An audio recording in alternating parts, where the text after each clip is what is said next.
Before I get started, excuse my voice. I just got over COVID and I'm having some issues. I want to talk about the Idaho case because I've been following it since the beginning, and it's just all over the place. There's just so many different opinions out there, more so than we usually see with cases.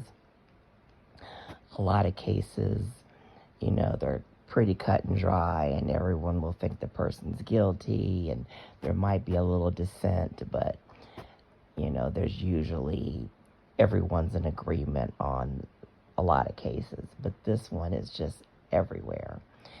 And from the very beginning, I was really pissed that people were taking up for Dylan instantly, even though the story was just so freaking far-fetched and just unbelievable.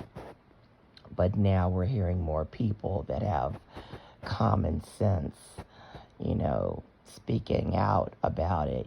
People like Subconscious Mouth and Harsh, they're not just outright buying the story. They're thinking on both sides, and I like that. I like people that have intelligence and common sense. It's not victim shaming at all. If something is suspicious and she didn't do what she was supposed to do, that's not victim shaming. We're just telling the truth. Her story doesn't make an ounce of freaking sense. What type of person would wait almost 9 hours to call the police? No one, not even a child, would be stupid enough not to call the police. When you are in fear of your life, you will do anything in the world to preserve it. You're going to scream your lungs out. You're going to call the police. You're going to try to get anyone's attention you can. You're not going to go to sleep.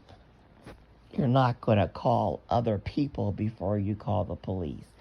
The story just doesn't make sense. You have to be less than a fool if you believe this story. You have to be less than a fool to believe that story. It's mind-blowing. If that's a friend, I would never want a friend like that. We don't know if any of them could have been saved. We know they had really bad stab wounds, but there have been a lot of people that have survived some horrific shit that no one thought they could survive. So I really hope it's on her conscience that one of them could have been saved if she hadn't have been so stupid. And if you don't like what I'm saying, I don't give a shit. I'm just real. Anybody with an ounce of sense would know that that story is really just unbelievable. And, we don't know if they were druggies. A lot of the parents of the people, a couple of the parents are drug addicts. It was a party house. They were probably druggies. We don't know if it was a drug deal gone wrong. We don't know. Why would she call other people to the scene before she called police? Were they there to take the drugs, clean up something? We don't know. You've got to think of all possibilities.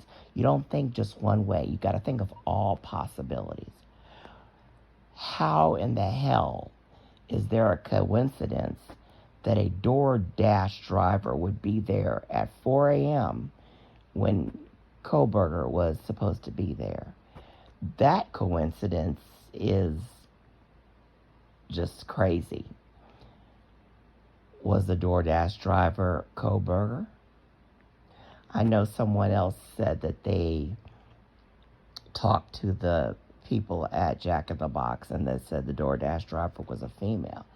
But are they telling the truth? We don't know. Nothing is set in stone. We can't say for sure anything. We get about 5% of the information. And we know this police department is known to have lied. They got that Giglio thing going on. And the whole police department covered, up the information about the video in regard to that. So are they trustworthy? You know, Brian asked if anyone else was arrested. Did he just say that to throw people off? Or was he genuinely saying that someone else was involved? I saw an interview where a guy said that he sold Kohberger a knife and there was another guy in the car at the time waiting. I'm wondering if Kopaka was involved. They lived right next to each other. Kohberger was in IT, Kopaka was in IT. You know, they're both kind of, loners. Did they know each other? Was Kopaka the one that actually did it and Kohberger was the one just driving around in the car to be the getaway? Was Kopaka the one that did it and Brian was trying to stop him? Did he take Brian's knife sheath and leave it there to,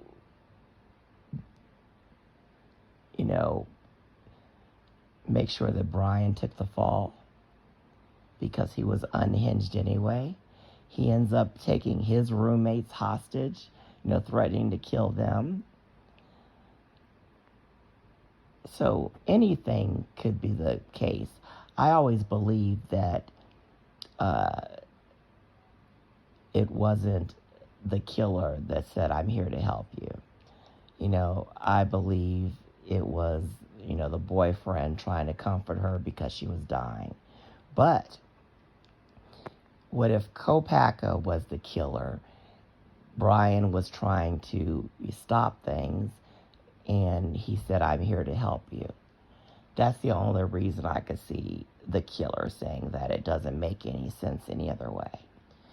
So we can have all these theories. We don't know anything. But don't just think one, thing is set in stone. I'm tired, so I can't explain myself as good as I normally would. So excuse me. Haven't slept. But don't think that there's just only one plausible, reason that only Brian could have done this by himself. Look at the time. Look at the freaking time that it took.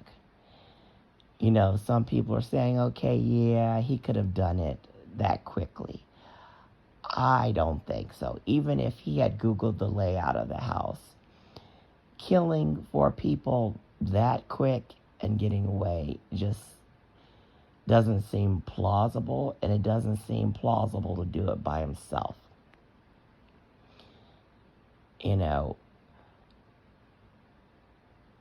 You're going to go up there and kill a couple of people, and the other people in the house can't hear you killing the people. I think he or whoever killed the people. The other 2 people on the second floor came out, tried to stop him. They got killed too. There's no way in hell Dylan didn't hear that commotion.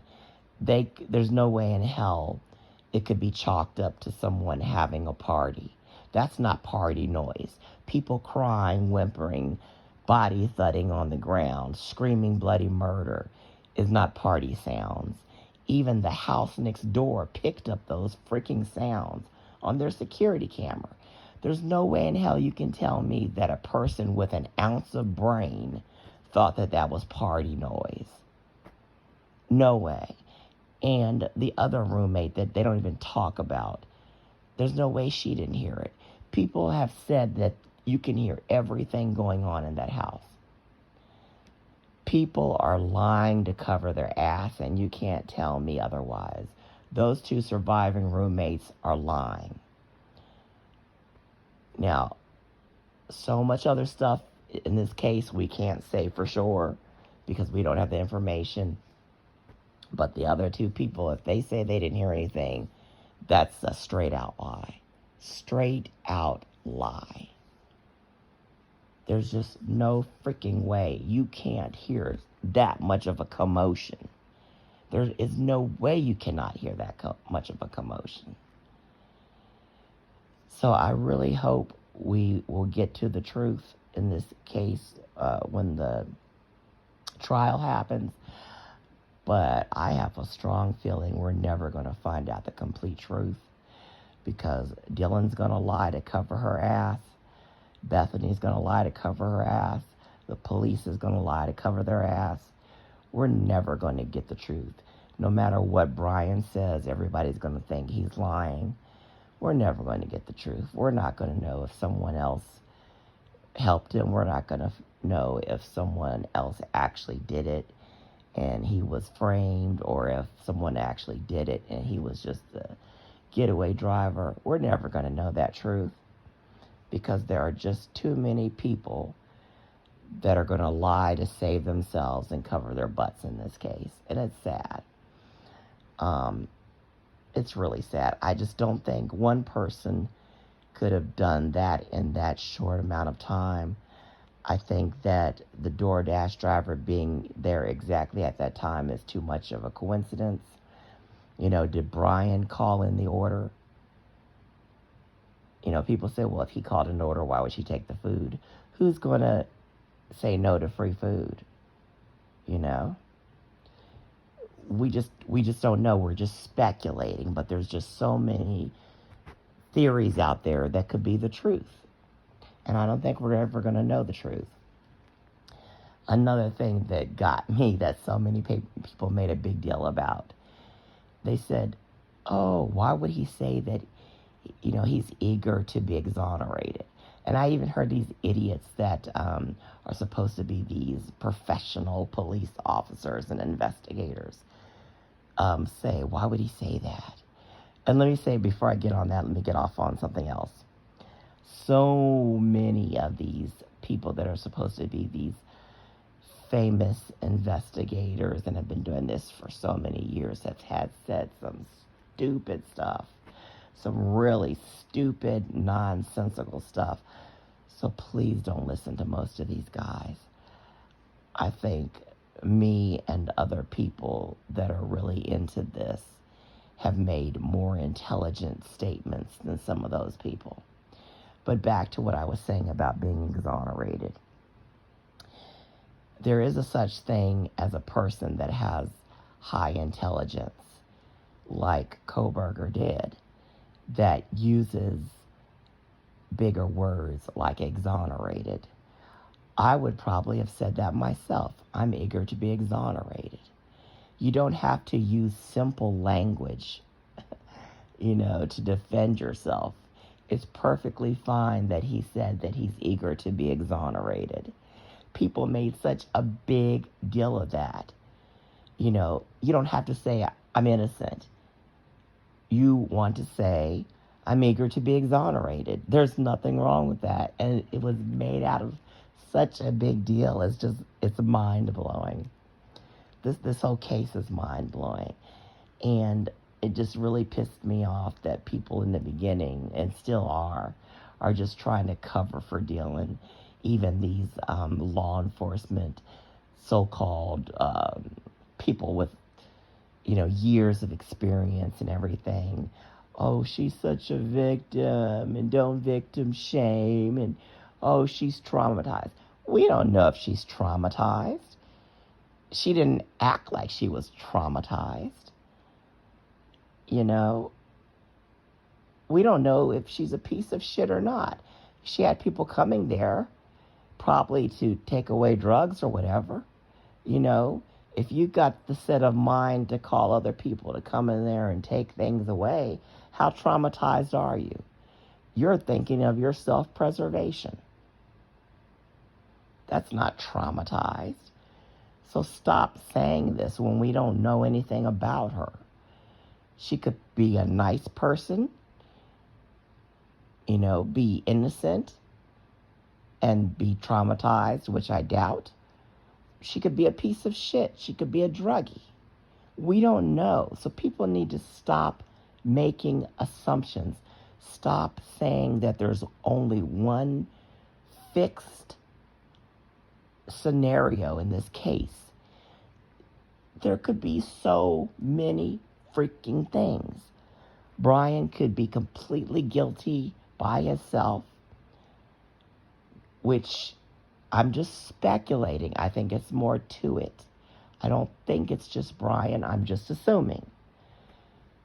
It could have been Kohberger. It could have been Brian and Kohberger. It could have not been Brian at all, and he was just set up for the fall. We don't know. So don't sit there and say that it's just one scenario and only one scenario and that Brian is completely guilty by himself. You don't know that. And as I said, we're probably never going to know the true story because there's so many liars involved. We're probably never going to know the true story. And another thing, we know that Brian has psych issues. And if you have psych issues, you can do, stuff in the moment, in a fit of rage, or if your psych issues compel you, you can do that. But he did not seem like the type that was out of control. If you've got out of control psych issues, you're not going to be able to get to the level that he did, in school. And I'm not going to say how I know all of this, but I just know about psych issues. That's all I'm going to say.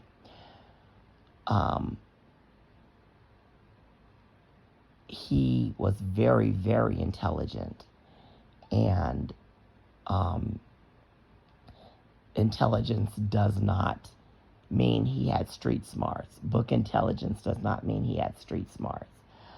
But I just don't see him screwing himself over to this extent, making so many mistakes that even the average person that's into true crime would know not to do. I just think it's more to it. And with his OCD and with him being so methodical, I can't see him making this many mistakes. Now, if this was his first time, if he did it, just saying, if he did it, the scene could have been chaotic and he could have just left the sheath on the bed. If he was having to fight off people, that could have happened. But if that wasn't the case, I just don't see him leaving that type of evidence. It's just something more to this story than we're hearing. And I hope it will all come out, but I don't think it will. As I said, there are people covering up. Dylan's story doesn't make sense. We don't know anything about Bethany's story. The police have been known to cover up.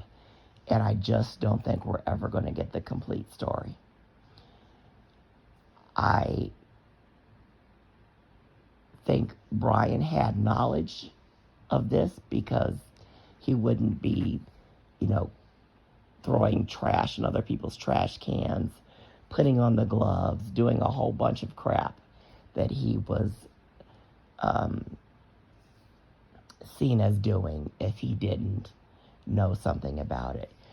But I think there were more people involved in this than, the police are indicating. We don't know if Kohberger was involved, but there's just so many coincidences that he could be. So like I said, don't look at just one scenario and one person and saying it's set in stone that this happened, that happened, and it was just him. You've got to have an open mind. You've got to use your common sense and see that there are just so many freaking scenarios in this case that are possibilities. So I'm sure I'll talk about more. I just had to, say these few things because it just pisses me off when I see these investigators saying so many ignorant things, and I see some of these really popular true crime channels saying so many ignorant things and taking up for Dylan and only looking at one scenario, only looking at one possibility. I'm so glad that there are more true crime channels now that are coming out and talking about all the other possibilities. Like I say, check out Subconscious Mouth, check out Harsh. They are really saying some good stuff and doing some good videos looking at all the possibilities. And that's what we need to do. You need to be open-minded. You cannot be closed-minded. You cannot, look at this and, just say there's 4 lives that were taken, and we are all upset about that. Anytime a person's life is taken, we don't want that, especially, young people that have their lives ahead of us. It's a horrible thing, and we pray for their families, and we want justice. But we can't let our emotions cloud our judgment. We've got to look at all angles of this case and look at all possibilities and try to find out the truth. We've got to try to find out the truth. We've got to try to find out all of the suspects and not jump to conclusions. So I'm going to stop right now because the video is longer than I wanted it to be. But I'll talk about more of this later, especially when we get more information. But let me reiterate, don't jump to conclusions. Don't think about one scenario. Look at all angles. There could be just so many scenarios with this case. We only have about 5% of the information. So we cannot be sitting here saying that it's all Brian, that it was just one person, that it's even him that did it. He could have had knowledge of it. He could have been a co-conspirator, but it could have been a co-packer. We don't know. It could have been all him. It could have been not him at all. Just don't jump to conclusions. A person is innocent until proven guilty. And you've got to look at all of the weird stories and circumstances surrounding him. DoorDash driver being there at the exact same time. You know how rare it is to have a DoorDash driver deliver food at 4 a.m.? Most states in this country, DoorDash doesn't go that late. And it's rare to have DoorDash food delivered at 4 a.m. I believe they already all ate, so why would they have another delivery at 4 a.m.? Dylan not calling the police for almost 9 hours, calling other people over there to contaminate the site before police got there. All of this stuff is just causing there to be way too many possibilities, way too many scenarios. So stop jumping to conclusions. Let's wait to hear what comes out before we make a judgment.